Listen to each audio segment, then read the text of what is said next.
Mesdames, Mesdemoiselles, Messieurs les journalistes, nous vous remercions d'avoir bien voulu répondre à notre invitation pour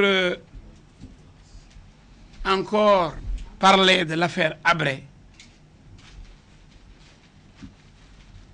qui depuis quelque temps occupe l'actualité judiciaire africaine.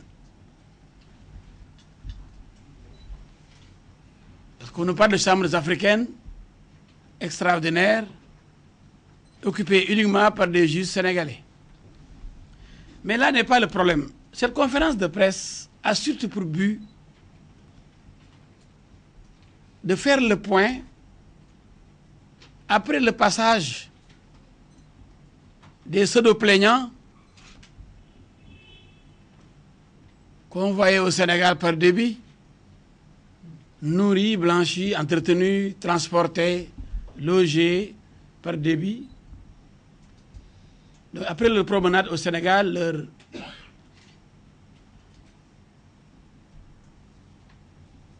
balade au Sénégal, après leur mensonge grotesque,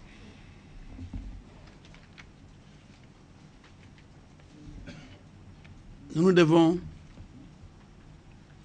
quand même de mettre les points sur les i.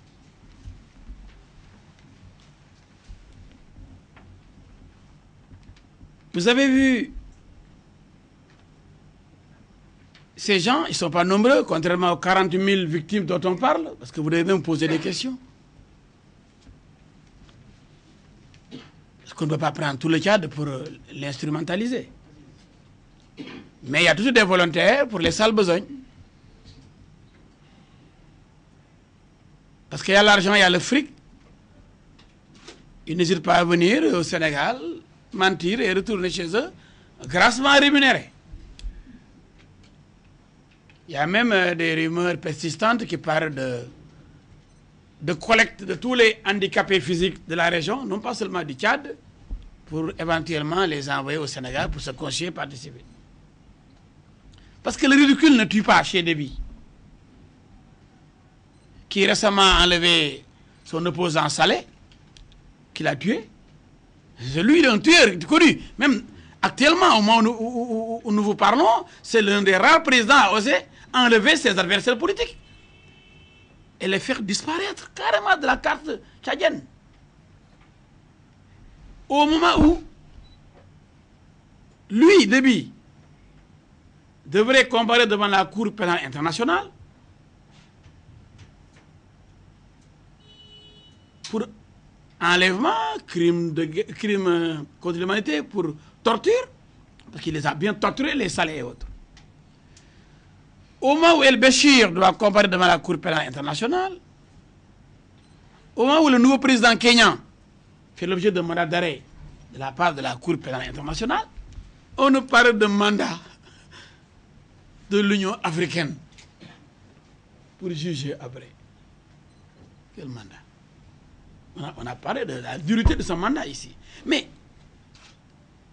la presse doit se poser une question. Pourquoi, diable, si vraiment c'est l'impunité qui est combattue,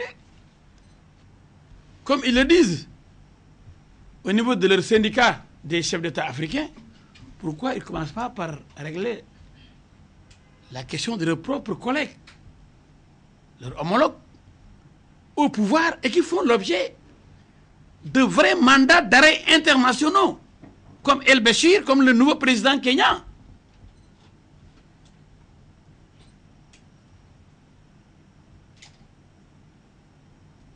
Et c'est la volonté de l'Union africaine de faire juger après au Sénégal. Mais ces pseudo-plaignants sont venus ici. On les a vus, moi je les ai vus avec leurs avocats et les ONG qui les soutiennent. C'est pour vous dire que tous, tant qu'ils sont, c'est des gens malhonnêtes, c'est des vendus, c'est des corrompus, que j'ai rencontrés, je les connais, hein. Je les ai rencontrés à Khartoum, c'était en 2005. Je les ai rencontrés à Banjul en 2006, sommet de l'Union africaine. Avant, je les ai rencontrés au dernier sommet France-Afrique de Jacques Chirac à Bamako. Les mêmes plaignants, entre guillemets, je les ai rencontrés à Addis Abeba à 2 reprises. À l'Union africaine, à Addis Abeba. Mais quand même, la presse doit se poser des questions. Et là, à l'époque, il y avait Kadhafi. Hein? Kadhafi qui payait avec des billes. Maintenant, il n'y a que des billes. Mais des billes aussi riches comme Kadhafi. Hein?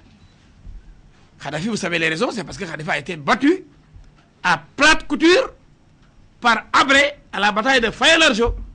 Et Habré, après avoir gagné la guerre, a récupéré la bande d'Aouzou. Et Kadhafi avait juré de prendre sa revanche, avait demandé qu'on lui présente Habré pour qu'il puisse le tuer lui-même. Mais le bon Dieu a tranché. Le meilleur et le seul valable juge, je crois que c'est Kadhafi qui a été égorgé, tué à la place de Habré. C'est bien Kadhafi qui a été tué. En attendant, le sort réservé à Déby. Il y a le borom de Fanan, nous dit-on ici au Sénégal. Ce même Habré, ce même Déby, excusez-moi, et Kadhafi ont toujours financé ces plaignants. Il faudrait que la presse le sache une fois pour toutes. Moi, El Hadj Diouf, avocat de Habré depuis l'an 2000, ça fait 13 ans. J'ai rencontré ces gens-là à Dakar en 2000, à Khartoum en 2005, et avant en 2003-2004, je les ai rencontrés à Bamako, je les ai rencontrés à Banjul, je les ai rencontrés à Addis Abeba, partout. Et c'est une dizaine de personnes. Donc celui qui se dit fossoyeur, le fou là, il dit qu'il était étudiant. Il dit que c'est lui qui devait enterrer les morts. Un petit étudiant, il a cette force physique. Comme s'il était Balagay ou Yekini. C'est même ridicule. Et qu'est-ce qu'il représentait? Habré ne l'a jamais connu. Était-il un danger pour Habré? Jamais. Mais le cas le plus rocambolesque, le plus insolite, pour ne pas dire le plus étrange, c'est le cas de ce fou qui s'appelle Abdourahmane Gueye, qui se dit victime sénégalaise de M. Habré. Et je demande vraiment l'attention de la presse et de la communauté internationale pour qu'on s'arrête sur l'étude de ce cas pathologique qui relève certainement de la psychiatrie. Pourquoi le cas Abdourahmane Gueye doit intéresser la presse quand même et l'opinion? Il a dit que oui, il a dit il m'a pris dans un avion, etc. Vraiment, moi je n'ai fait que reproduire exactement ce qu'il a toujours dit. Il a toujours dit qu'il traversait le territoire tchadien avec de l'or. C'est lui qui a toujours dit. Avec un certain Daouda Gaye. Lui s'appelle Abdourahmane Gueye. Il dit que la police tchadienne les a arrêtés, ils avaient de l'or sur eux. De l'or qu'ils n'avaient pas déclaré. Donc c'était des trafiquants d'or. La police a récupéré l'or, selon lui, Abdourahmane Gueye, et les a torturés jusqu'à ce que mort s'en suive pour son ami ou frère Daouda Gaye. Lui, il a échappé. C'est lui qui le dit. Et il rentre au Sénégal. Maintenant, il parle d'Abdou Diouf qui est intervenu. Maintenant, il ment à gauche, à droite. Bon, il rentre au Sénégal. 10 ans après, ou 15 ans après, en tout cas, Habré n'est plus au pouvoir. Parce que de 90 à 2000, aucune plainte n'a été déposée contre Habré. Ce monsieur, il voit des gens débarquer à Dakar, porter plainte, et lui aussi, comme il connaît le Tchad, il a été là-bas, on l'instrumentalise. Et il dit qu'il est victime. En quoi? Comment vous êtes devenu victime? J'ai été torturé dans les police tchadienne. Bon. Quand quelqu'un est torturé dans les polices sénégalaises, Macky Sall ou Abdoulaye Wade ou Abdou Diouf doivent être interpellés. Quand même, soyez sérieux. Est-ce qu'il représentait un danger pour Habré? Est-ce qu'il était un ennemi pour Habré? Pour qu'Habré puisse s'acharner sur lui, un vulgaire trafiquant d'or, arrêté, qui était de passage au Tchad. Il revenait du Congo. Est-ce que lui, le fait de le torturer dans des commissariats pour l'or qu'il n'a pas déclaré, est-ce que cela doit constituer un reproche, un grief, quelque chose qu'on peut imputer à Habré qui était au palais? Mais si je prends seulement le cas de M. Gueye, mais quand même, vous savez que donc, il n'y a pas d'affaire Habré. On doit libérer immédiatement M. Habré. Si on prend comme échantillon notre propre concitoyen sénégalais, Abdourahmane Gueye, mais j'interroge toute la presse. Le cas d'Abdourahmane Gueye montre à suffisance, montre clairement que M. Habré est victime d'un complot international. Parce que c'est ridicule, en tant que Sénégalais, ne menant aucune activité subversive au Tchad, n'étant pas opposé au régime de Habré, étant simplement un trafiquant d'or de passage au Tchad, arrêté, torturé par les policiers tchadiens, il peut y avoir des bavures policières, des dérives, et on dit qu'on est victime de Habré et on se constitue partie civile. Donc je voudrais que la presse mette l'accent sur ce cas de notre propre concitoyen pour montrer que l'affaire Habré n'est pas sérieuse, ce n'est pas une affaire. C'est une pseudo-affaire. Parce que ce cas-là est patent, il est éloquent pour nous informer sur les intentions réelles des ennemis de Habré de le liquider définitivement.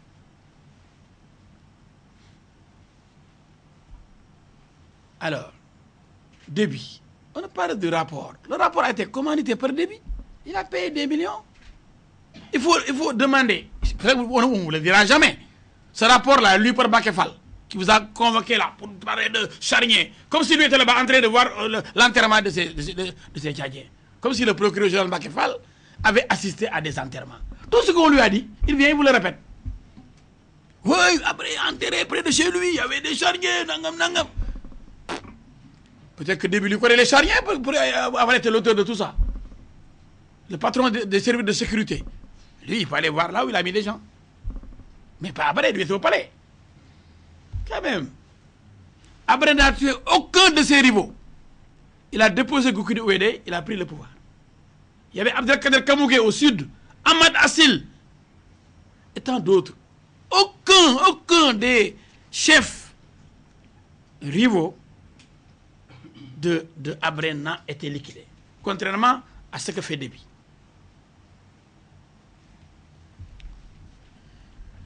Alors, ils viennent,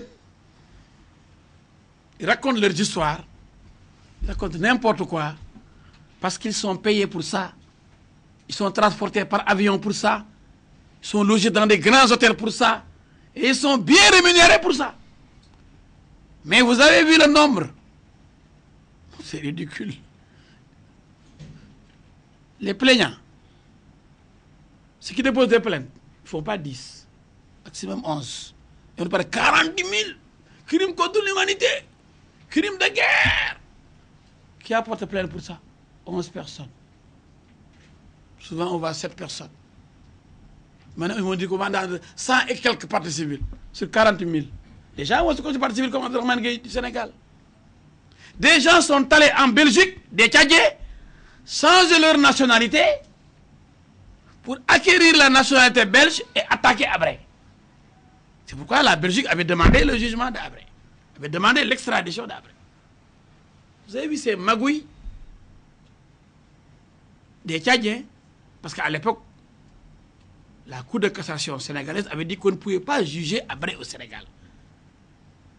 Ils ont essayé de trouver avec leurs amis là, je connaissais Aluntine, ce groupe d'activistes là, parce que l'affaire Habré, c'est leur fonds de commerce. Sans l'affaire Habré, peut-être qu'ils ne seraient pas là où ils sont. Il y a des gens qui vivent de l'affaire Habré. C'est Habré qui les fait vivre en tant qu'ONG. Ils sont obligés de tirer sur Habré, comme si Habré ne pouvait pas bénéficier de la présomption d'innocence. Ils l'ont toujours accusé. Et même la presse, certains journalistes, peut-être par inadvertance, par manque d'expérience, ont été manipulés. Qu'est-ce qu'ils mettent? L'ex-dictateur tchadien. Quand je lis les journaux, l'ex-dictateur, je dis, mais ils sont témoins de ça, ils ont des preuves que c'est un dictateur. Mais comme ça, de façon inconsciente, certains journalistes disent, l'ex-dictateur tchadien, il s'en Habré, comme s'ils avaient vécu des choses là-bas. Vous voyez comment on manipule l'opinion finalement, on finit par ancrer ça dans, oui, l'ex-dictateur tchadien. Alors il y en a qui sont nés après le départ d'Habré du pouvoir. C'est ce que je dis. J'ai causé avec certains journalistes qui ont écrit ça, on n'a pas fait attention. Comme ça, de façon, parce que c'est comme ça qu'on travaille les consciences. Oui, l'ex-dictateur tchadien, on met ça sur un papier et on se fait sortir ça. Sans s'en rendre compte. Sans s'en rendre compte qu'on est même en train, on est en train d'être manipulé en faisant un papier. Sans le savoir. Parce que l'ex-dictateur tchadien, l'ex-tyran, etc. Alors qu'on n'a jamais été au Tchad, on n'a jamais vu, on n'a jamais eu de récit, de reportage, de compte rendu. Mais on suit. C'est la mode. Le dictateur tchadien. Et on écrit sur son papier. Oui, le jugement de l'ex-dictateur tchadien est imminent. Les cartes sont cuites pour l'ex-dictateur tchadien, alors que vous ne connaissez même pas après. Certains, pour certains. Voilà comment on façonne les esprits, comment on manipule l'opinion. Et c'est dans ce registre-là que les chambres africaines excellent, avec zèle. J'ai par hasard vu le procureur adjoint Moustapha Ka sur Mourchid Télévision. Le lendemain, je le vois à la RTS. Moustapha Ka, l'adjoint de Mbacké Fall. Le procureur Jean n'ose plus sortir. On l'a remis à sa place. Maintenant, il envoie ses adjoints. L'adjoint va maintenant, lui, il se déplace, il va vers les studios de télévision et de radio. J'ai vu Moustapha Ka, procureur général adjoint, donc l'adjoint de Mbacké Fall, sur Mourchid, et à la RTS, invité par Omar Seck, en compagnie de deux avocats des pseudo-plaignants, Maître Kébé et Maître Demba Ciré Bathily. Aucun avocat de Habré. Et à la RTS, rien tous les soirs. Qu'est-ce que l'on voit? Un truc groupé, c'est-à-dire tous les ennemis de Habré ont été rassemblés par Omar Seck, sur ordre certainement de la direction et de la hiérarchie. Mais c'est triste. Le lynchage médiatique continue. Madame Habré qui se plaint, qui explique comment son mari a été enlevé, comment il est menacé, expliquer son amertume. On voit Madiambal Diagne, patron de presse, qui prend sa plume, qui insulte Madame Habré. Parce que Madiambal Diagne est considéré comme un journaliste vendu. Et il a été, et lui-même, Kouafeigne, il a été chez Déby. Il dit que j'ai mené une enquête, j'ai été. Lui, ne connaissant pas le terrain, qui était son guide, qui a été désigné pour guider ce journaliste-là? Qui a payé son voyage? Combien il a récolté? Il ne vous le dira jamais. Ça, c'est de la lâcheté journalistique. Parce que Mme Habré n'est pas l'adversaire de Madiambal Diagne. Mme Habré est une épouse. Son mari est dans des difficultés. Elle a exprimé ses états d'âme. Elle a expliqué à l'opinion comment son mari, son époux a été enlevé. Il ne revient pas à un journaliste, quel que soit par ailleurs la place qu'il occupe de patron de je ne sais pas quel organisme de journaliste.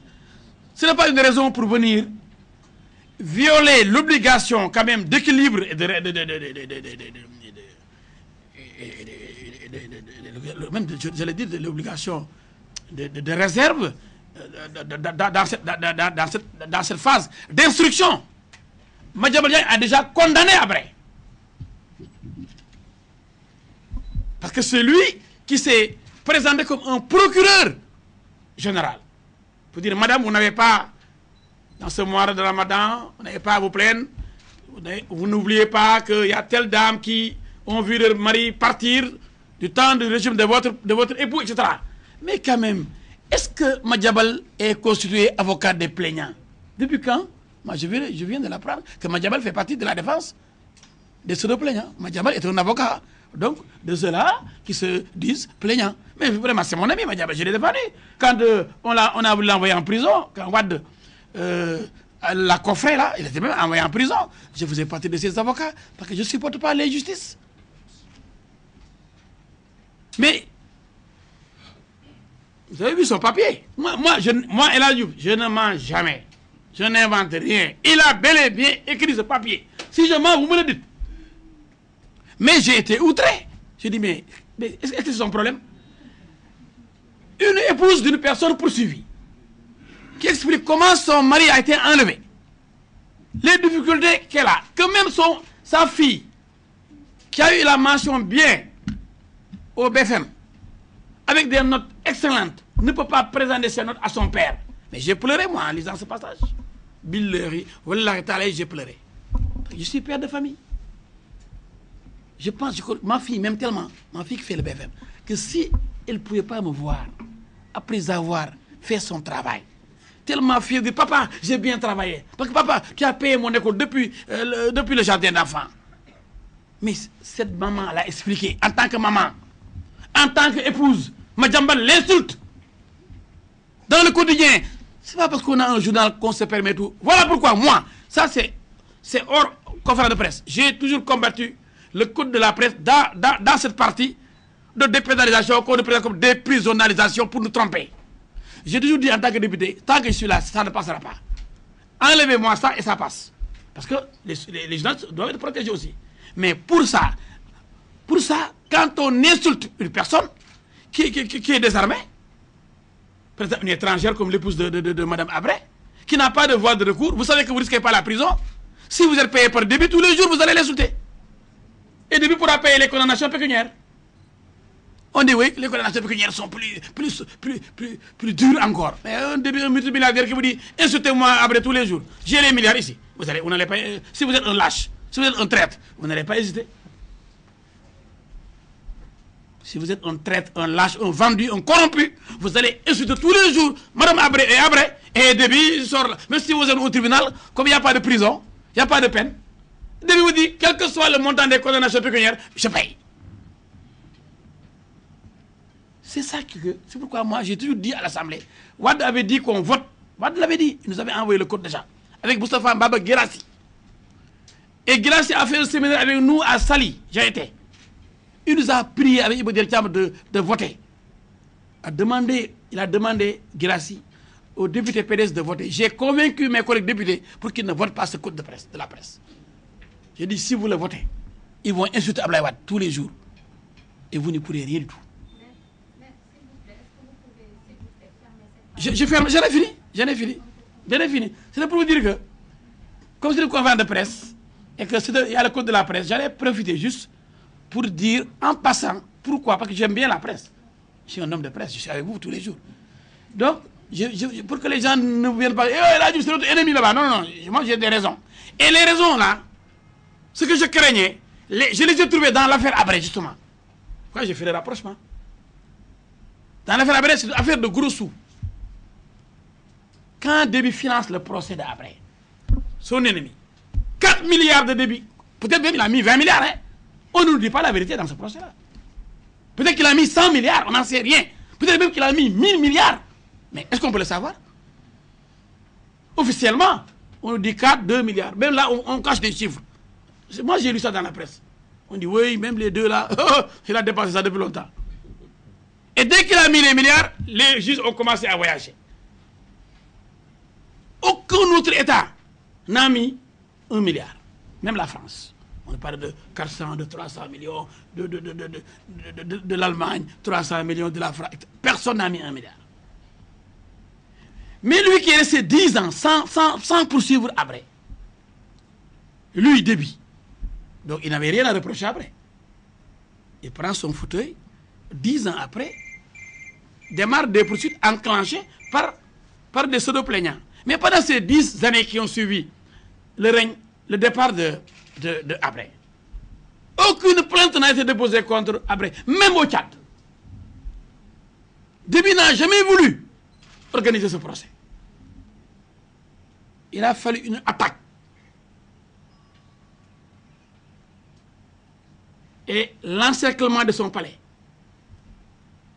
Et l'intervention de la France qui l'a sauvé, Déby, pour qu'il organise rapidement un procès, ça fait quelques années, en 2010 je crois, pour condamner à mort, contre toute attente, par contumace, M. Hissène Habré.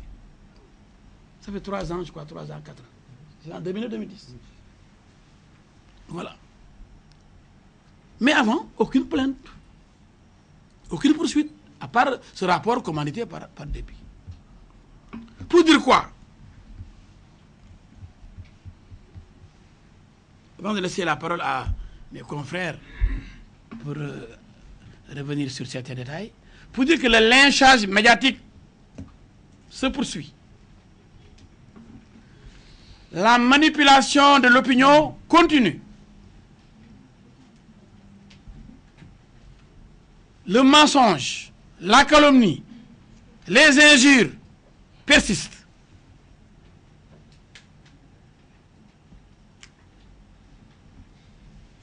Et vous savez quoi?